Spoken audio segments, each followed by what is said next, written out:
Bonjour à tous et bienvenue dans cette nouvelle vidéo de Quantique Laravel. Donc aujourd'hui je voulais parler des accesseurs avec HelloQuant. Donc qu'est-ce que c'est qu'un accesseur avec HelloQuant? C'est une fonction ici comme ça, getFullNameAttribute. Donc elle commence par get, elle finit par attribute. Et cette fonction-là dans notre modèle nous permet d'accéder à l'attribut full_name. Et automatiquement Laravel va appeler cette fonction getFullNameAttribute et récupérer la valeur, va nous renvoyer la valeur. Donc en fait ça fonctionne un petit peu comme des computed properties en Vue.js, c'est-à-dire ça va être des colonnes ou des fausses colonnes entre guillemets qui vont être générées à partir d'autres informations de la base, donc d'autres colonnes ou même des calculs un peu plus complexes. Je suis tombé sur cet article-là qui disait que les accesseurs en HelloQuant pouvaient nous mordre, entre guillemets, donc pouvaient être un petit peu dangereux dans le cas où on l'utilisait par exemple pour présenter des données. Donc c'était l'exemple qui était pris. Quand il faisait getPriceAttribute, il changeait la valeur d'une colonne, donc la colonne price qui était avant par exemple le montant en centimes, et il la changeait pour rajouter le dollar avant cette valeur-là. Donc avec le getPriceAttribute qui prend la value de la base de données si c'est une colonne qui existe déjà, et ensuite il rajoutait le symbole de la monnaie devant la valeur. Et ce problème-là, c'est que ça lui cassait tout son code parce que quand il essayait de faire des calculs ensuite avec le product flash price, comme il le faisait avant, et ça cassait parce que maintenant, $99.99 fois 0.23 pour PHP, ça vaut 0. Parce que pour lui, c'est une chaîne de caractères et du coup, ça le fait planter au niveau du calcul. Donc ça faisait planter son code. Et moi, je voulais reprendre sur cet article-là parce que je trouve pas très correct dans le sens où le problème ne vient absolument pas des accesseurs HelloQuant. Pour moi, utiliser l'accesseur HelloQuant pour du formatage, c'est parfaitement correct et c'est très pratique. On le fait tous les jours en Vue.js par exemple pour formater par exemple une classe ou n'importe quoi ou pour créer une computed properties. Ça ne nous gêne absolument pas en Vue.js. Je vois pas pourquoi en Laravel d'un seul coup ça serait problématique parce que sous-entendu dit quand on fait des calculs avec, ça casse. Pourquoi ça casse là? Vraiment, c'est quoi la raison pour laquelle ça casse?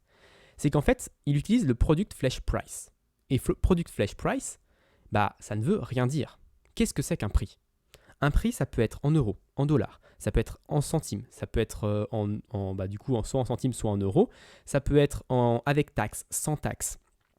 Un prix, ça englobe beaucoup trop de choses. Donc pour moi, le problème ici de son accesseur, c'est pas qu'il le met le symbole juste avant, c'est juste qu'il a choisi un mauvais nom à son accesseur. Il l'a appelé getPriceAttribute, et getPriceAttribute, ça peut autant dire une chaîne de caractères que un integer, que un float, ça peut vouloir tout dire et n'importe quoi. Donc moi, je vais vous montrer un petit peu ce que je fais chez Quantique pour réparer un petit peu ces problèmes-là. Mais avant toute chose, je voulais vous montrer déjà comment créer un accesseur pratique. Donc là, par exemple, j'ai une fonction qui s'appelle confirmed pour vérifier si une facture reçue a été confirmée par un humain. Et c'est juste vérifier que la facture a été mise à jour par quelqu'un. Actuellement, ce n'est pas un attribut computed properties, donc je suis obligé dans ma fonction toArray de la réécrire pour rajouter ce champ confirmed. Et pour quand le toArray c'est utilisé par Laravel pour transformer notre modèle en JSON, et du coup dans mon JavaScript, quand je récupère ce modèle en JSON, je peux récupérer du coup l'attribut confirmed. Comment faire avec que pourraient nous apporter les computed properties ou les accesseurs en Laravel pour ce cas d'usage? Si je transforme ça en accesseur, je peux tout simplement faire confirmed comme ça sans les parenthèses. Alors ça ne simplifie pas énormément les choses, mais il y a un truc supplémentaire, c'est qu'on peut directement l'enlever et tout en haut de notre modèle, ici on peut rajouter un protected appends confirmed et ça va dire à Laravel rajoute la colonne confirmed, même si elle n'existe pas dans la base de données, rajoute-la lorsque tu serialises. Et comme Laravel va avoir confirmed, il va essayer de faire flash confirmed et du coup ça va appeler notre getConfirmedAttribute. Donc si je vous montre ça par exemple dans une session Tinker, je vais récupérer la dernière facture reçue et je vais pouvoir faire en string received et là on voit que dans les strings received, on voit le confirmed ici qui est à false. Donc ça c'est un premier point. Le deuxième point, c'est qu'ici on voit que j'ai un amount excluding taxes qui est égal à 1000. Et donc, moi, je le sais que ça, c'est en centimes. Donc là aussi, on voit que je préconise des choses, mais que je ne le fais pas forcément. C'est pas très clair dans le nom de la colonne que 1000, c'est des centimes. Bon, après, je le suppose que quand on met un prix dans une base de données, c'est souvent en centimes pour éviter d'avoir des virgules et des problèmes à ce niveau-là. Par contre, on voit que dans le JSON créé, il y a un nouvel attribut qui s'appelle amount excluding taxes formatted et qui vaut 10,00. et l'autre qui vaut nul, et on a aussi notre amount excluding taxes qui est ici, qui vaut la valeur bonne. Donc là déjà, on voit que quand je génère mon toArray, donc si on revient ici, j'ai créé 2 nouveaux attributs qui sont beaucoup plus clairs. Déjà, je suis clair sur le fait que ça soit un including taxes, ça je suis clair qu'il y a les taxes à l'intérieur, et que c'est formaté. Donc ça veut dire que c'est une chaîne de caractères et qui n'est pas à vocation d'être utilisée dans des multiplications, dans des additions. Mais maintenant, j'aime pas trop ce problème-là parce que ça me force à réécrire mon public function toArray, et j'aime pas trop ce genre de choses. Alors je pourrais bien sûr créer un public function get amount including taxes formatted attribute. Donc je pourrais créer une nouvelle computed properties et la rajouter dans mon tableau appends tout là-haut. Donc ça, je pourrais le faire. Mais dans ce modèle-là, j'ai quelque chose d'un peu plus évolué. J'utilise en fait des objets spécifiques qui ne sont pas des modèles Eloquent et qui me permettent de nettoyer, on va dire, un petit peu les objets pour être un peu plus clair et donner des noms à des choses. Donc là, par exemple, le amount including taxes qui voulait pas dire grand-chose, et ben, je l'englobe dans un price with taxes. Donc on sait qu'il y a les taxes avec. Et je l'englobe dans une fonction qui s'appelle from cents pour dire bien que c'est des centimes que je récupère. Et ensuite, une fois que j'ai cet objet-là, donc quand je fais amount including taxes, qui est ce price with taxes ici, je peux récupérer, enfin déjà je peux faire des calculs. Donc je peux vérifier si c'est égal à un autre price with taxes. Je peux faire un plus avec un autre price with taxes. Et on voit ici que je ne peux pas mélanger du coup le price with taxes et le price without taxes. Je ne peux pas les mélanger tous les deux. Je peux multiplier, je peux faire si c'est plus grand que, et je peux le transformer en without taxes en passant la VAT, la TVA. Donc vous voyez ici que j'ai fait des fonctions spécifiques qui ont des noms et qui me permettent de me garantir que je ne vais pas additionner des avec et sans taxes, que je ne vais pas multiplier des trucs un peu bizarres. Au moins, je suis sûr de ça. Et cet objet-là, il extends price. Et donc ici, dans price, il y a des trucs un peu plus intéressants, c'est-à-dire que je peux récupérer en centimes. Donc là, je sais ce que je récupère. En euros, je sais également ce que je récupère bien des euros. Je peux récupérer également des rounded euros, donc pour avoir quelque chose qui est arrondi à deux chiffres après la virgule, et des rounded cents pour avoir des choses qui sont des vrais integers. Donc vraiment, j'ai des noms qui sont donnés à des choses. Si je devais faire un reproche à cette classe-là, c'est que euros, c'est un petit peu vague aussi également. Il y a une valeur par défaut et je ne suis pas fan de la valeur par défaut. Ça serait peut-être mieux d'avoir un precise euros, comme ça je suis sûr que c'est bien la valeur la plus précise que je possède. Même chose pour les cents, donc precise cents, comme ça je sais que c'est la valeur la plus précise. Et du coup j'ai plus cette un peu valeur par défaut cents, ou si on regarde le code de l'extérieur, on ne sait pas si cents c'est la valeur arrondie ou pas. Au moins avec rounded cents, je sais que c'est la valeur arrondie. Et precise cents, je me doute que c'est la valeur pas arrondie. Donc là, c'est un petit reproche que je pourrais faire à cet objet. Et également, on voit que j'ai ma fonction present ici qui me retourne une chaîne de caractères. Et là aussi, on est très clair là-dessus. Maintenant, comment je peux faire pour avoir utilisé les attributs calculés avec Eloquent dans cette chose-là? Je pourrais faire juste get amount including taxes attribute ici. Et cette fonction-là, elle prendrait une valeur qui est la valeur de la colonne, donc la valeur, on va dire, de base, la valeur brute. Donc je pourrais l'utiliser ici, cette valeur, pour vérifier si c'est nul.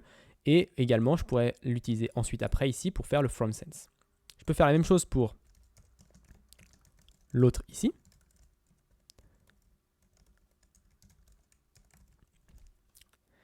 Et dans ce cas-là, j'ai plus besoin d'avoir mon toArray ici, parce que maintenant, mes valeurs de colonne ont été castées. Donc, je vais vous montrer un petit peu à quoi ça ressemble. Donc, si j'enlève ça, que je relance mon PHP Artisan Tinker, que je récupère ma dernière, et que cette fois-ci, je la transforme en string, j'ai amount excluding taxes qui vaut un objet vide.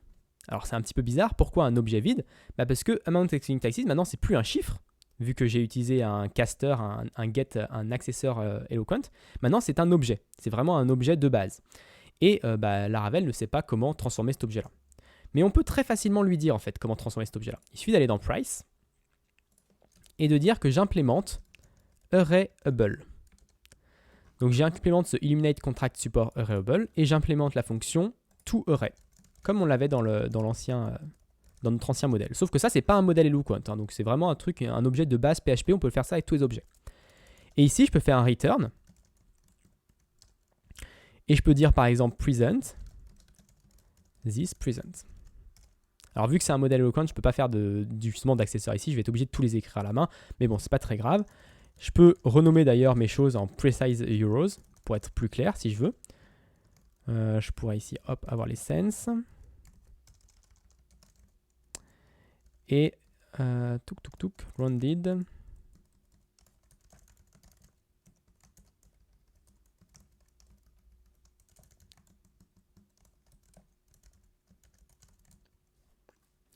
Donc voilà, j'ai rajouté toutes les valeurs qui m'intéressaient. Et maintenant, si je retourne ici, que je réactualise mon Tinker, que je récupère une dernière fois et que je le caste en string, et bien là, on voit que maintenant, j'ai un objet qui est complet et qui contient exactement les informations. Et là, je suis très clair sur ce qu'il contient. Donc en JavaScript, je vais pouvoir récupérer amount excluding taxes, donc je sais que c'est sans taxes. Et ensuite, je peux récupérer precise ou rounded en fonction de ce que je veux. Je peux récupérer present si je veux une chaîne de caractères. Et vraiment, j'ai accès à tout ce que je veux très précisément avec des termes très précis. Donc je ne peux pas avoir des bugs. Je ne vais jamais multiplier present par 2. Ça n'a aucun intérêt de multiplier present par 2. En l'écrivant, je me rendrai compte tout de suite que c'est un bug. Et donc là, on voit que c'est beaucoup plus performant dans le sens où on a le moins de chances d'avoir des bugs. Donc voilà ce que je voulais vous présenter sur les Computed Properties, enfin sur les accesseurs Eloquent. C'est quelque chose d'assez puissant. Pour finir, je ne l'utilise pas partout. Et je commence à me demander si je ne devrais pas utiliser vraiment cette possibilité partout, de ce même genre-là, donc avec des termes assez précis. Et c'est une question que je me suis posée longtemps. Qu'est-ce qui est un accesseur et qu'est-ce qui n'est pas un accesseur? Quand est-ce que je crée une fonction normale et quand est-ce que je crée un accesseur? Je pense qu'on a tout intérêt à créer des accesseurs partout. Par exemple, le get, le path, ici, ça pourrait être un accesseur. Il n'y a aucune raison pour que ce soit une fonction. Et la différence que je ferai entre une fonction et un accesseur, je la vois comme dans Vue.js, c'est-à-dire qu'un accesseur, c'est quelque chose qui retourne des données qui sont calculées d'une manière ou d'une autre, mais c'est quelque chose qui retourne des données. Alors qu'une fonction, donc une fonction classique genre path ou directory, ces genres de fonctions-là, pour moi, c'est des fonctions qui agissent. Donc j'aurais plutôt tendance à avoir un getPath attribute ici par exemple, mais par contre avoir une fonction genre analyze ou une fonction qui serait des verbes en fait. Des fonctions, ça agit. En Vue.js, on a cette partie computed. Je ne sais pas si vous connaissez bien Vue.js, mais si par exemple je receive de view, dans une fonction Vue.js par exemple, on a cette partie computed qui correspond à toutes les fonctions qui sont des accesseurs, donc ce que moi je considère comme des accesseurs et que j'utiliserai comme des accesseurs en Laravel également. Et on a également cette partie methods qui là sont des fonctions qui agissent, par exemple la méthode update qui va vraiment faire l'action de patch. Donc pour moi j'aimerais bien, je ne le fais pas actuellement, mais je pense que ça serait intéressant de à chaque fois que j'ai quelque chose qui est computed en Vue.js, en Laravel, en Eloquent, faire un get trushmush attribute. Et à chaque fois que j'ai une action, faire cette fois-ci une vraie méthode, genre public function analyze ou autre.